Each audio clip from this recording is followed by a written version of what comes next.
Hey, what's up, everybody, and welcome back to another edition of The Bader Show.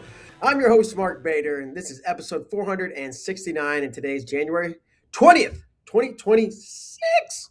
Crazy. Excited about today's show. 125-pounder from Stanford had a big win over the weekend, knocked off defending national champion Vincent of NC State. Please welcome to the show, Nico Provo. Nico, how you doing today, man? Thanks for joining us. Doing great. Thanks for having me. Appreciate it. Absolutely, for sure. Congrats on a big win over the weekend. That's I'm sure a big one for you. And I want to get to that. We'll get to that a little later. I want to know more about like the story of Nico, how you got here and where you're going. So I just want to start with like the basic, right? Like I know you're from out in Connecticut and you wrestled at Greens Farms Academy, but before that, right? How did you get involved with wrestling? What was it like from the start? How did you kind of get going beyond just being introduced to it? Yeah, age-old question. My dad wrestled a year in high school. He really enjoyed it. I have two older siblings that are my elders by 7 and 8 years, brother and sister. So my brother and sister started wrestling, and when I was born, I would say I was about probably 2 or 3 years old, and I was just getting brought to practices, messing around. So I always wanted to kind of do what my older brother was doing. So it's a very typical story. Just started wrestling and kind of stuck with it. There was I started competing when I was 5. I've heard a lot of some other wrestlers have done this too, where they wrestle multiple divisions, all this stuff. I was in that same boat. So very funny. But I was actually, I wanted to play football when I was a kid. I love football. So I would wrestle in the winter, play football in the summer. I kind of just play baseball, just kind of did a bunch of sports. But to answer your question, I was pretty much born on the mat, and then I stuck with it throughout. So, yeah. Sure. So you're kind of just like you said, born on a mat or put on the mat at 2, 3 years old, but then you come and you play baseball and football and you're doing these other sports. Was there something about wrestling that you liked more than the other ones, or were you just good at it, or the size probably plays a factor, or the fact that it was this family thing? But how did it keep going, and also maybe like when did you get hooked and say, wow, this is my sport? My first tournament, I remember I competed. I was probably 7 years old, around there. My first real tournament, and I won the tournament, and I loved it. I was like, this winning stuff's great. I defeated. It was I forget. He's like he won some sort of state qualifier. The kid in the finals, and I remember it to this day. But it was very funny. I went out there. My dad told me he had a good cradle, and he was like, "Don't get cradled." I was like, okay, whatever that means. So was able to walk away with the win. And I think I really enjoyed, kind of typical. I played a bunch of team sports, and I was very competitive. I really liked the idea that it was up to me. And like I said, I started early success. So, there's a lot of stories out there that, people start off with not a lot of success and they get really, for me, I started winning early, and I was like, this is the best part. This is fun. So yeah, I would say it's honestly a combination of everything. At size too, I think like 8th grade, I was kind of my last year of football. My high school coach, who Jack Conroy, I remember he had a conversation with me. It was like you kind of have two paths here. You can stick to wrestling and actually be super successful, or you can go play football somewhere and start the Thanksgiving game and maybe be on varsity your senior year and quarterback, and that's about it. So I made the right choice there. So very funny. Yeah, for sure. I was kind of in the same boat as you. I played football up until like 10th grade, and I was watching the guys on varsity. Some of the big studs in our school get clobbered on the field by bigger studs from other schools, and I was like, you know what? Yeah. That's Good. Wrestling seems like the path to go. And you nailed it, right? Like winning a wrestling match versus winning a football game, it's not even close, right? It's great to feel your team win and everything else, but yeah. So you're having success, you're loving it. It's kind of more than the other sports. Tell me about Greens Farms Academy. Um, did anybody else in your family go there? How did you get introduced to it, and why did you go there? Yeah, no. In eighth grade, it's kind of one of those situations where uh, I was kind of torn between where I was going to go to high school. I didn't think I was going to go to my town public high school. That was kind of never really an option, but there was two schools kind of nearby that had some sort of a tradition in wrestling. When people think of Connecticut, they usually think of Danbury, they Camacho, the Jacks. But a lot of success from there. But Danbury's a little far from me, so I was going to either go to Trumbull High or Fairfield Ward, and then I met my coach Jack, who I mentioned before, and he is coaching at Greens Farms Academy, and he was like, "Hey, if you want to come here and wrestle, come tour it." And it's a private school, so I was in public school up until that point, and he's like, just how about you come check out the campus, meet whoever. And I got there and I was like, what do I do to get in here, um, and lucky for me, I got in, and GFA was honestly put me on a trajectory that I never think I would be able to be put onto. It's super, the academic rigor at Greens Farms Academy is very high, so I would say if I didn't go there, I definitely wouldn't have lasted a week here at Stanford. So very, very funny in that. But it was a eighth grade conversation. I'm doing a private with Mr. Conroy, and that was it pretty much. Started going in eighth grade, and then it's it was cool because he was kind of using my club coach and my high school coach too. So I think that's important. I think there's a bit of a culture right now, especially with the younger kids with social media, kind of going around to different places, which is great, like finding new partners and stuff. But I think it's very important, you have your coach, and you stick through with that coach for your development. I was lucky enough to have him on all year round. So yeah, that That is was it. awesome.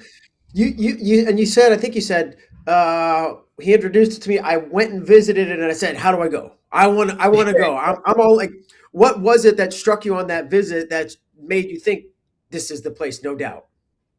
The I met some of the administrators, some of the admissions people. I met a few teachers, and the school itself is beautiful. It's an old Vanderbilt mansion, right next to so they have their own train station.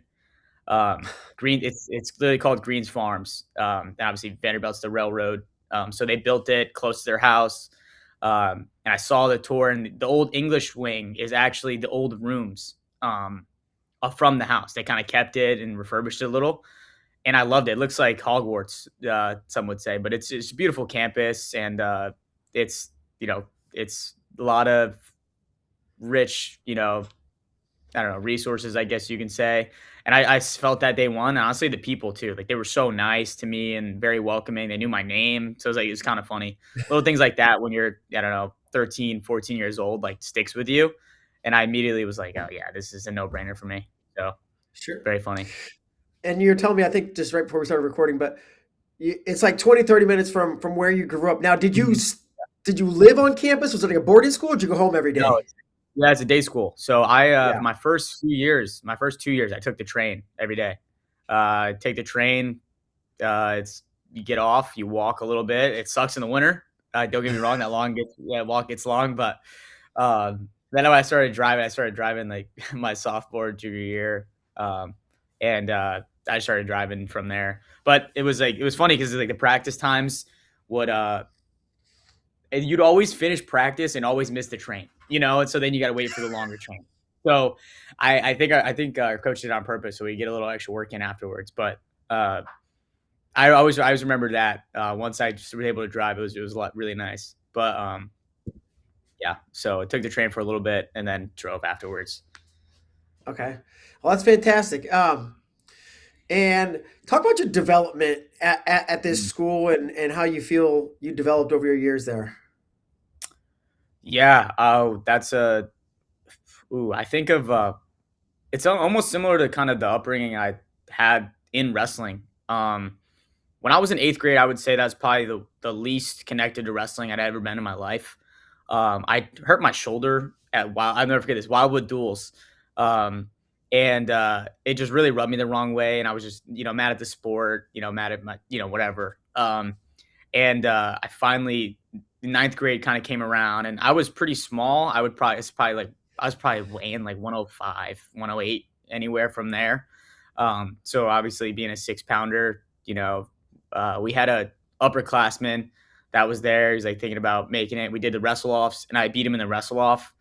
Um, and just little things like that kind of just brought the love back for me. This funny thing about GFA is definitely a shell shock academically. My first time I got my grades back, it was a mid-level report. My GPA was like a 2.7, 2.8, and up until that point, I never struggled in school. Um, but that was a very eye-opening email I got when I saw the paper and whatever of the transcript. But they worked with me, and when I think back to like my high school journey, I just think back to growth and development and staying the course, which is imperative to success in life, I think.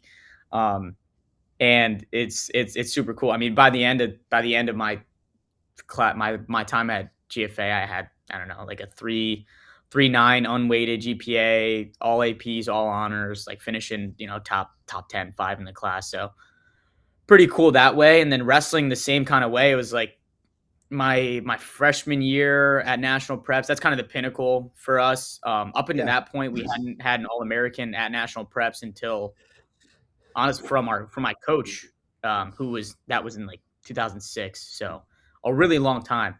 And the whole goal was to be an All-American or place or whatever. And I remember 106, I had a pretty good chance. I mean, 106 is, freshmen, sophomores. I lost in the blood round. And I remember just being like, what the heck, man? So that spring, that summer, I would say my sophomore spring is where I really made the jump. I placed at national preps for the first time. Then I did Flow Nationals.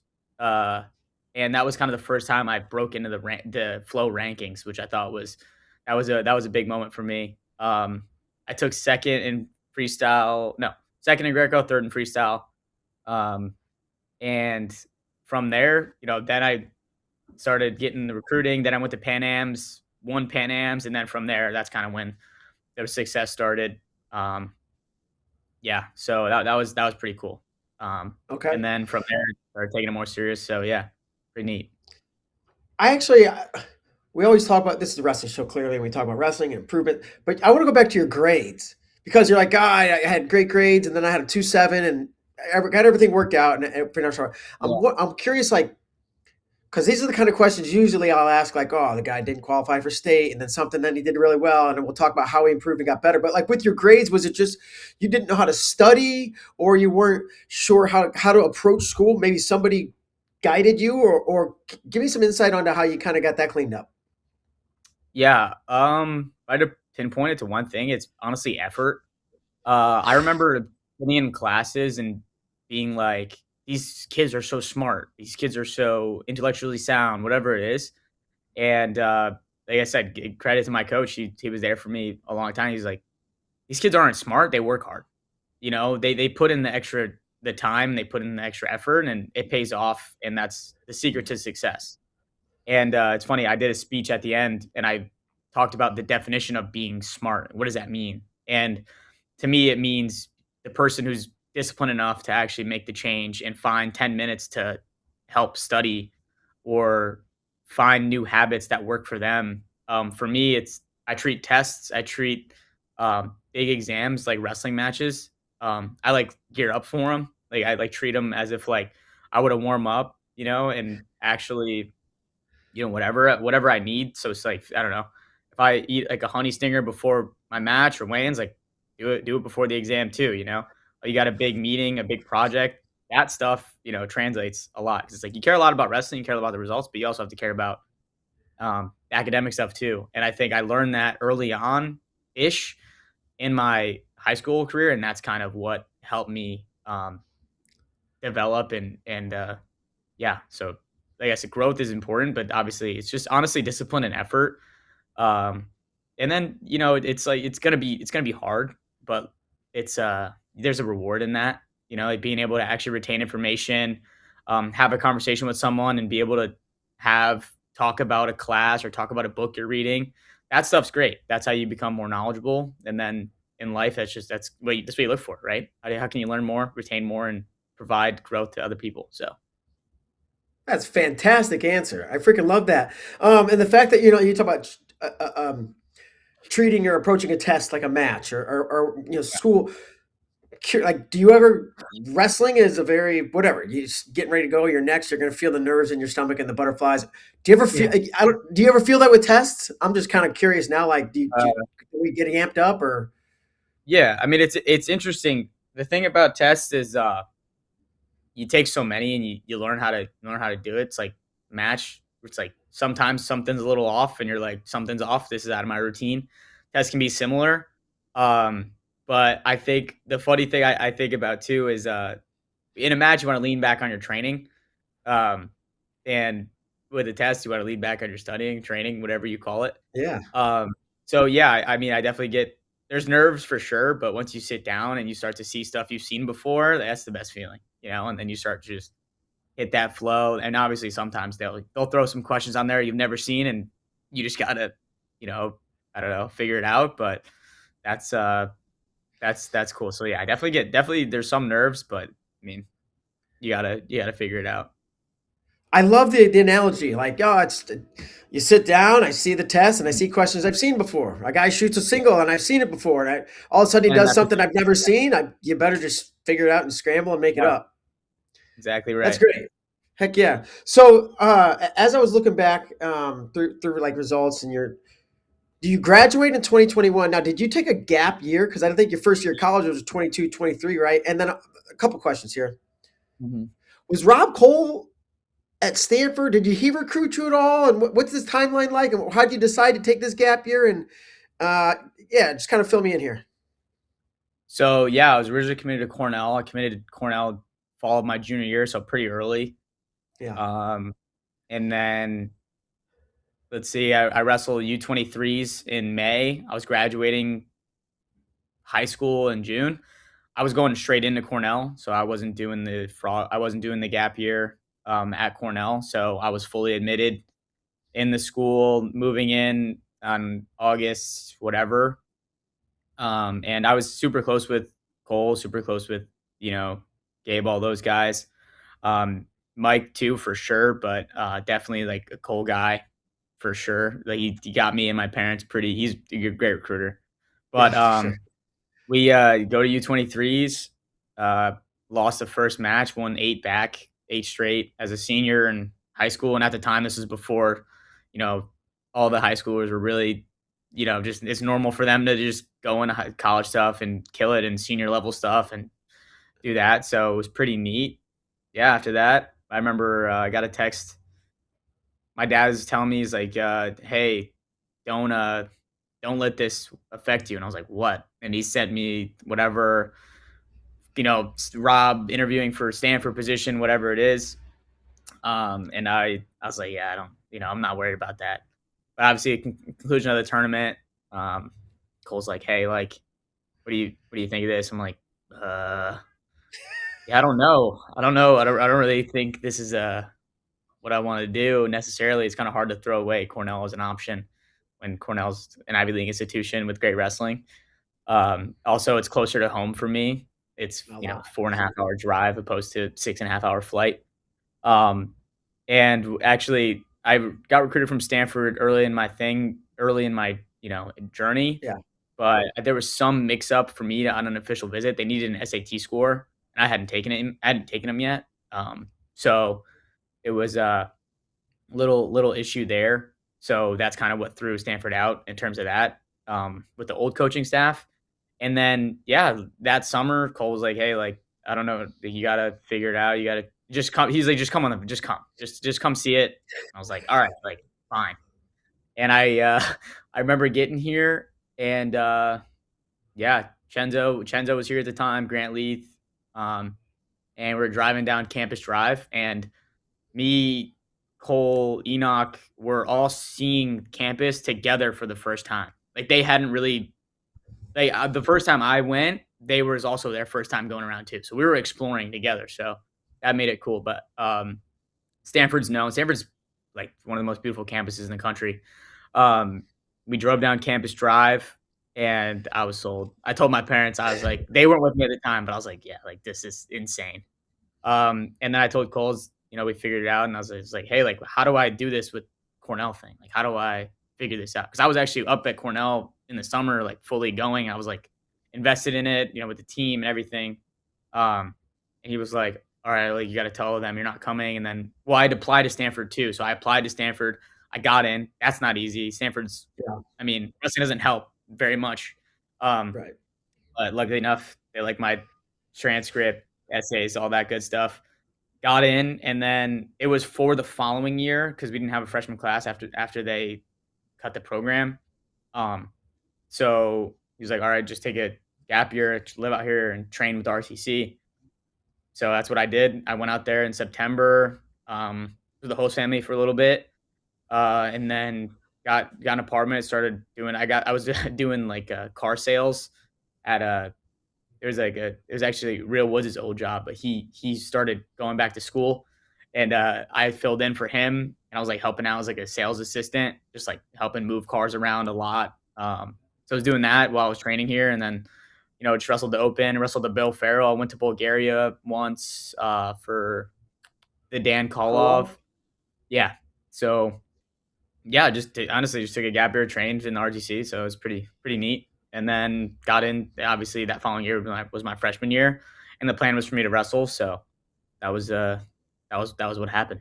So it's pretty funny. Yeah, a little gap year experience, but I came with Cole. Yeah. Regime.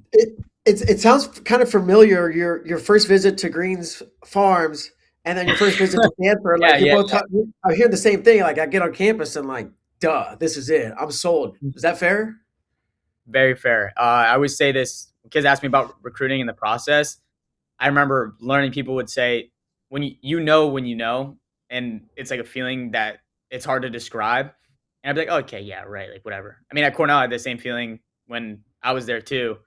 But it's funny how things work. But it's a very true sentiment that you're gonna know when you know. Like you're gonna have some moment on your visit, something's gonna happen where and if you don't get that, then maybe not the right place or whatever it is, but there's definitely a feeling that is out there that you definitely will get. I've gotten it a few times, but yeah, Sure. maybe. So so then you get into your actual college career, um, and you're moving along. You've been in the NCAA's a couple times. I think you went 1-1 and Yeah. then 2-2. Yep. What'd you learn from the first year, if anything, that helped you in the second year? We can talk about Ooh. the season, but really, I may be more focused on the 3-day tournament. Ooh, the first year NCAAs, that was funny. That's a crazy one. I remember. Well, I Okay. wrestled Ramos. I got the draw, and I had a rough Pac-12. Pac-12 was strong that year. It was like Brandon Courtney and Brandon Kaler, who ended up AAing, and then I qualified the third spot. But I lost in the third, fourth. Um, but weight. I would say the weight cut was a huge issue for a freshman Nico back then, and I wasn't mentally ready for the entire season. Like the NCAA season is so long that I wasn't ready for what I was having to do. So I remember just thinking about the weight a lot, and that kind of had a big factor. And I remember like counting weigh-ins, and like if you're counting weigh-ins, like you're in a tough spot. So Yes. that's one of my bigger regrets for sure. Is that because like you only get a few of them, and it sucks. I feel like I look back and it's like it wasn't a waste because I learned so much, but it was unfortunate circumstances. But I wrestled Ramos. That was the year he pinned Spencer and Yeah. crazy stuff. But I wrestled him first match, and I was in on a takedown. I was in on the takedown. I like grabbed his far foot and like thought I had it. A little bit of drama, but he actually rattled off. And credit to him, he's rattled off like 3 or 4 of those very similar matches to get to the semi. But yeah, and then the second loss to Dean Peterson, and again, it was a closest match, but every match is close in NCAAs. There's not like Yeah. very tough to get majors in Techs or whatever.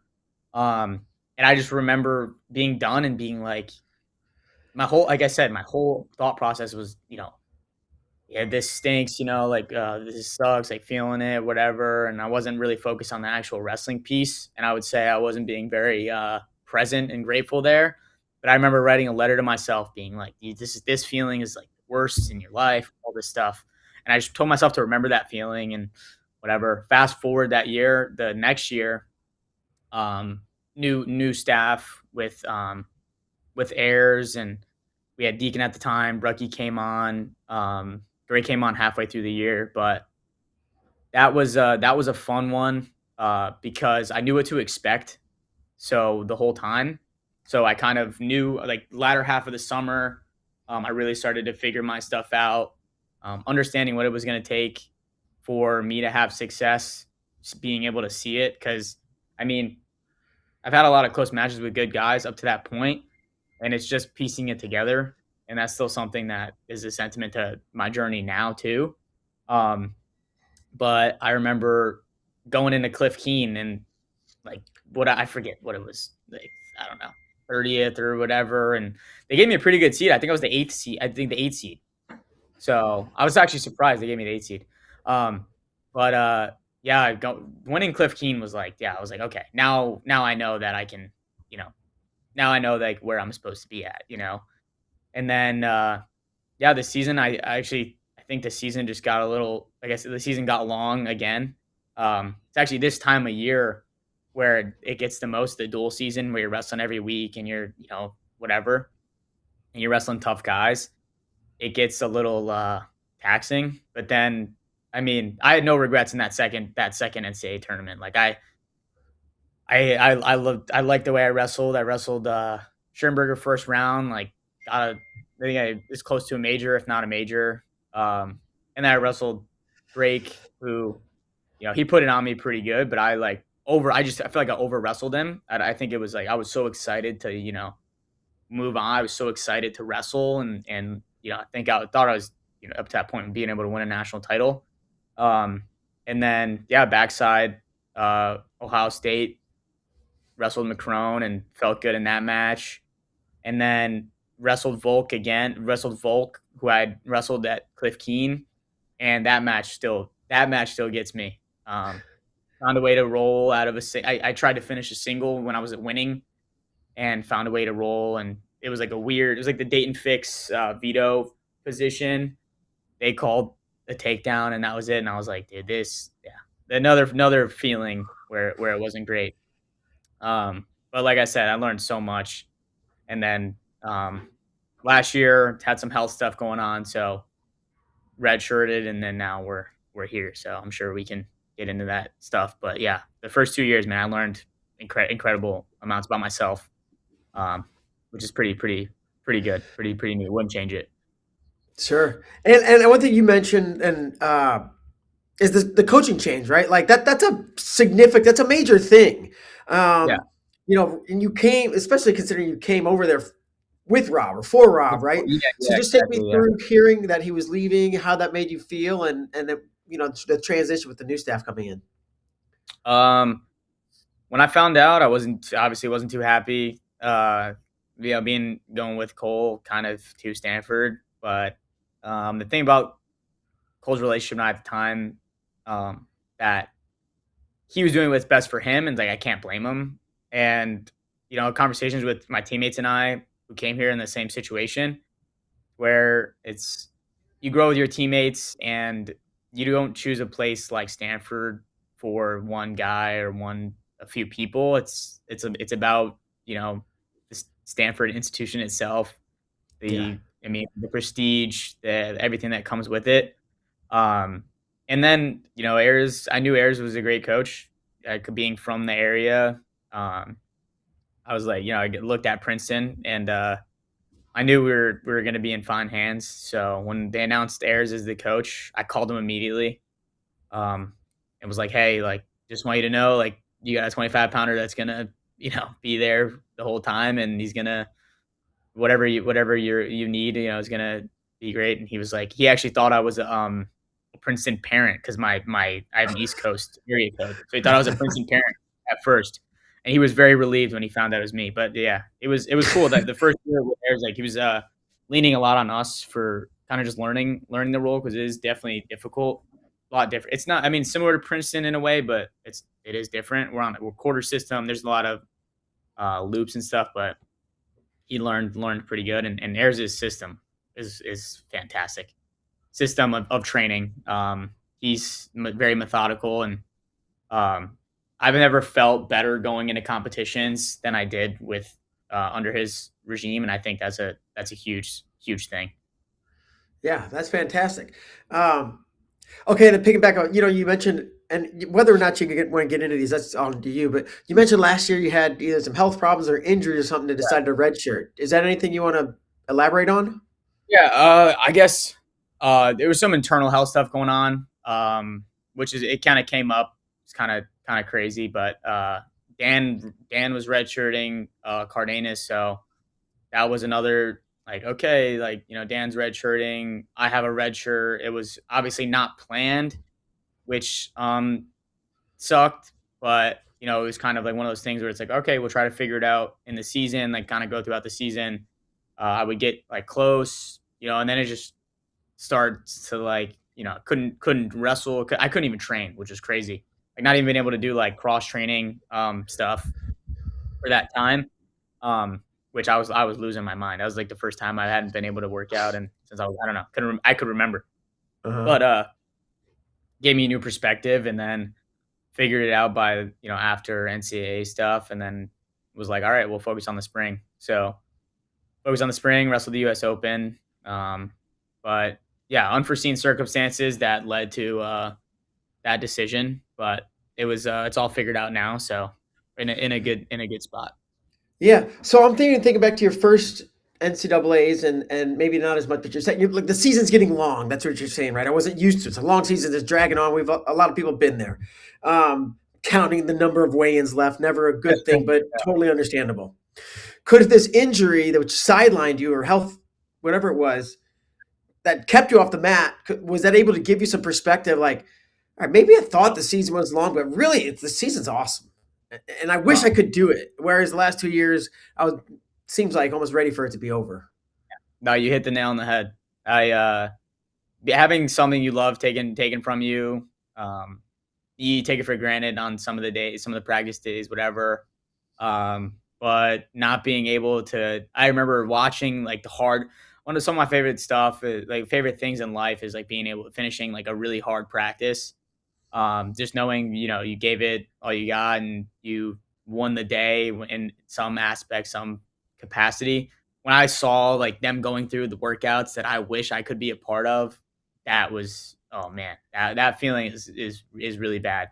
And you talk to a lot of people about when people get surgeries, injuries, and they always talk about new perspective and gratitude and finding this newfound appreciation for the sport or whatever it is. And I had that moment, so it's something that stuck with me to this day. That it's like I think back and I'm like, oh man, like that sucks. Like yeah, but I wouldn't change it at all because it gave me a newfound perspective. And I'm eternally grateful for that experience. And now, I mean, I love I just every single day I love the opportunity to I don't know, suffer, I guess you can say, Yeah, whatever. it's But almost like yeah. you needed that to kind of, Oh, yeah, and a lot of people never get that. Nobody wants to get injured. Nobody wants to be off the mat, yeah. but probably, or it seems though, maybe it was a good thing. It was a blessing in disguise. You say that now, yeah, for sure. Yeah. All right. Well, hopefully more people get hurt. I'm kidding. Yeah, Uh, all right. Let's talk about this year. This past weekend now, you beat Vincent Robinson. Um, I don't know. Okay, it's the day before. It's the week of. You guys know you wrestled NC State. You know you got the returning national champ. I don't know. How do you feel as compared to a right? Does it just feel like a regular dual meet? Or is it a little bit different because this guy's what he did last year? I'm going to ask you like 5 questions. You answer however you want. Did you game plan? Do you typically game plan? Yeah, just kind of walk me through this and how you got prepared for this match. yeah. So, one big change I've made this year was I started I started working with Training Lab, um, Yeah. Coach Cal, AJ, that whole family. I've been eternally grateful for them, and they've helped me dial in every aspect of my life. That's been a huge growth. My conditioning, my weight cuts, everything is to a T and very tailored to me. So shout out to them. That's been one of the biggest changes I've made. So that's been really, really helping me. But leading up to that, so that week, talking with AJ about how we're gonna, figure like go through this, um, figure out, where the weight stuff and which workouts we're gonna hit. I've found this new kind of gear in a sense of, being able to push my conditioning to a certain level. So having that confidence in the conditioning has something is new to me, which is great. And then after collegiate duels, um, I talked with our Coach Gray, and I was like, "Hey, man, like, what is it gonna take?" Because it's like I thought I was, figuring it out, and then I have a rough weekend. And I'm like, dude, like, all right, whatever it is, like you say, jump how high? It is what it is. And I put together these past few weeks of training where felt the best I've ever felt, and I was just made me eternally confident. And then, fast forward to the week of NC State. It's the first time. It's a Friday duel, ACC. It's like an important duel. So for me, it's like, I know that, Vince is going to be there. So I was like, it is what it is. Like that's the blessing about the ACC is, I mean, we got a returning national champ, All American. Manchester's ranked pretty high. We got a bunch of other guys ranked in 25 in the weight class. So only makes me better, right? So I was like, yeah, I wrestled Vince once at Fargo in high school, and I was like, yeah, this will be exciting. That's the fun part about 25 is like it literally is whose day it is. Like Yeah. everyone's good, everyone's got the ability, and it's every match is a chess match. Like people always talk about, 25 is so low scoring or whatever it is. It's like, yeah, because you make a mistake and like guys are so fast. It's like you make one mistake, you come out of position one time, it's like that's a score, right? And it's so hard to score and all that good stuff. But that's what makes it fun. But all week it's like, yeah, you got this one circled, like no question for sure. NC State's a great team too. Like that would have been a great dual win for us. It's like it stings that we didn't win it, but I mean, it's cool. And I knew Vince was gonna be game, like regardless. So grateful for him as an opponent, and like he got a lot of my respect after. I mean, before like just in the match, like wrestling him, pretty cool. Um, Yeah. but yeah, definitely That's circled cool. though. We got a clip from your guys' social media. So it's 1-1. We go into overtime. Greg, if you're ready, you can pull us in. We'll just kind of watch the last sequence here. And you can tell me what you think or feel, or it's just, it's 1-1, right? And we're in overtime. So there's that mistake, huh?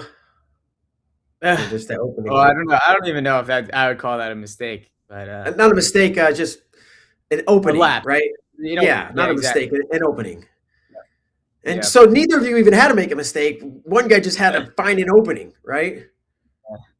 Yep, it's very funny. So one thing in my training I've been thinking about is look back to my wrestling. I went a lot in ones, a lot of like one shot, one double, pull out, one whatever. Yeah. Um, One thing I really been focusing on is tying attacks together. Um, Tying attacks together, meaning using my shots to set up. Like similarly, it looked like a shot reshot drill almost. Mhm. But call it going one more. So just going one more than the next guy, even if that's 5, 6 exchanges, finding a way to just put one more attack together and one more exchange. Um, in that particular exchange, I felt earlier in the match, um, I felt him kind of pulling out a little bit after like some of the exchanges. So, like I said, it was just super difficult. I mean, both of us just staying in good position the whole time. Where it's like, okay, you just kind of got to get to a leg. You kind of just got to create something that's gonna create another thing to then create another thing, and that was the epitome of what it was on the takedown. I was lucky enough to kind of catch him, and he's super hard to score on. Like I got in on a knee pull in the beginning of the match. I didn't score it, And typically I can score those, but he like turned his knee out and got my wrist and like all that. I was like, what?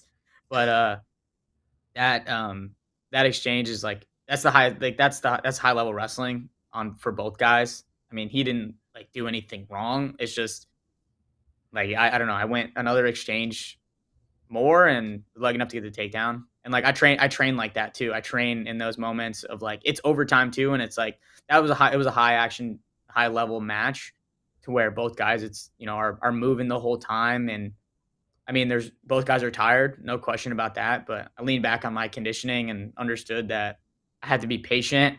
Um, and the opening would come, and lucky enough to get the takedown. So you said you felt maybe that same opening or something similar earlier in the match where he shot and then kind of backed out. Yeah, That's well, there was. I mean, like think about, I tried to create some exchanges. Like there was a single. He was doing a lot of misdirection stuff, so shoots a misdirection. I follow up on a single, and he's like stays on a knee a little bit, or kind of pulls out. I try to get a corner. I can't really get it because he's too far back. So, feeling that just was like okay, like I can get it. It's like data. You just like rack up data points during the yeah, match, and then you're like, okay, like at this point, someone's got to try. I mean, there's 30 seconds left, right? Like there's something's got to yeah. happen.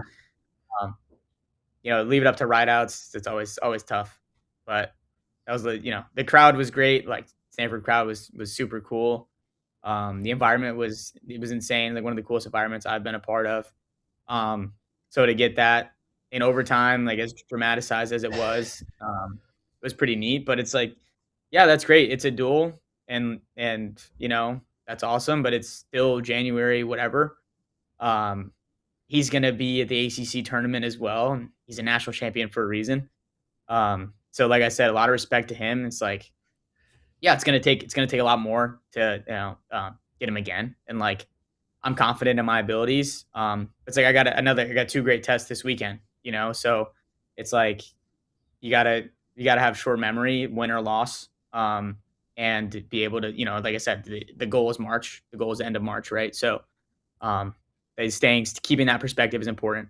But yeah, cool opportunity for like I think Stanford. I think that's something I like to do a lot of is like, really promote Stanford and Stanford being like the program it is and kind of how we can help grow it. So I think that was a big win for not just me, but for the program as well. But yeah, I mean, great. Yeah, like I said, like moving on. You gotta move on, and it's cool. It's cool in the moment, but um, like I said, we got like probably 3 more matches against Yeah. each other. So So you make some good points. Like it's nice when it's Mhm. only January, whatever. There's time to go. It kind of means something, kind of doesn't, right? But Yeah, if nothing less, does this give you some confidence to say, "Man, I kind of thought I was there. I kind of thought I was capable, but now I did it." yeah. I was gonna say I think it's a stepping stone. It's one thing to say it. It's another to do it. Um, and that gave me a lot of confidence. Um, to actually for it to happen.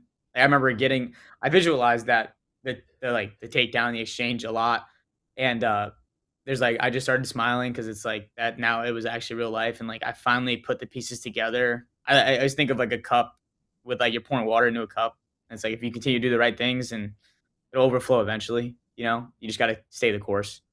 And I look back, and it's like look back at the season, like already, and it's like there's matches where I thought I was doing the right thing. I thought I was doing whatever. It's like now it's finally getting there, and I'm looking forward to you know at the end of March having the same thing reflecting back to this point now, where it's like yeah, thought I was getting there, but for me now it was definitely a confidence boost. It's a good time to have it. So Yeah, um, gotta keep it rolling, and yeah, good win. But like I said, he's super game, so big respect to him. And yeah, it'll be fun. Like every match, I'm sure whoever wrestle will be a lot of fun. So yeah. that's good stuff. You seem to be hitting your stride at the right. If you Yeah, want to be hitting your stride, it's like January 20th, and then I was just gonna say keep going. I was gonna say this is it's definitely a good time. Good time to hit the stride for sure. Cool. All right. So you got some confidence. I'm here to try to knock your confidence back down a little bit because we got a little game here called Sweat It Out. Sweat Okay, it out. Let's go. it's trivia. It's 5 questions designed to make you sweat.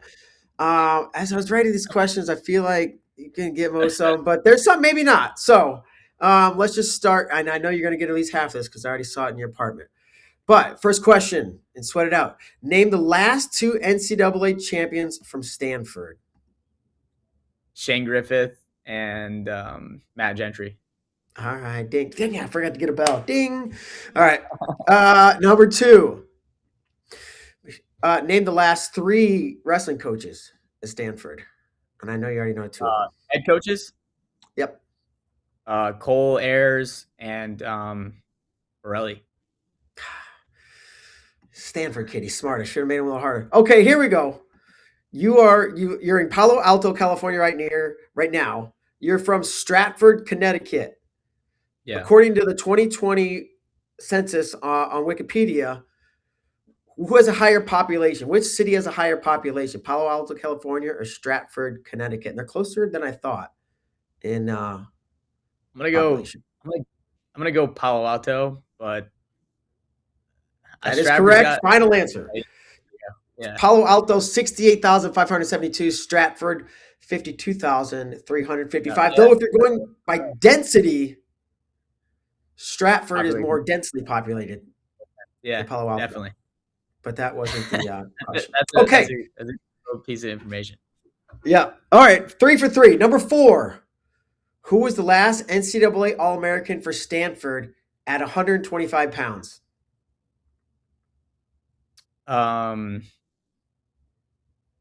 It's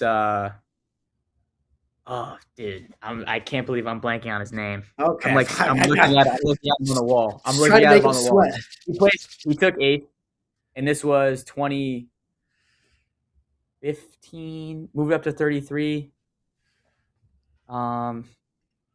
Dude, why am I blanking on his name right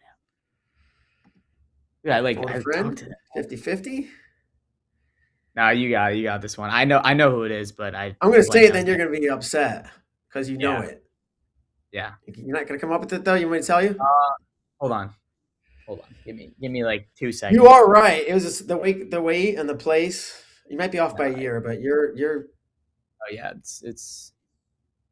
What am I like? Why am I blanking so hard? Can you give me the first letter? Pressure's right on. It's just like in your face. First letter. Can I get a first letter of either name? Of the C. Connor Schwarm.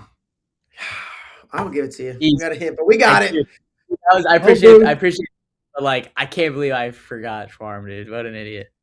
No, those brain farts happen all the time. Like, I know this. Man, I know this. right. The harder I think, yeah. Sweating it out. Good stuff.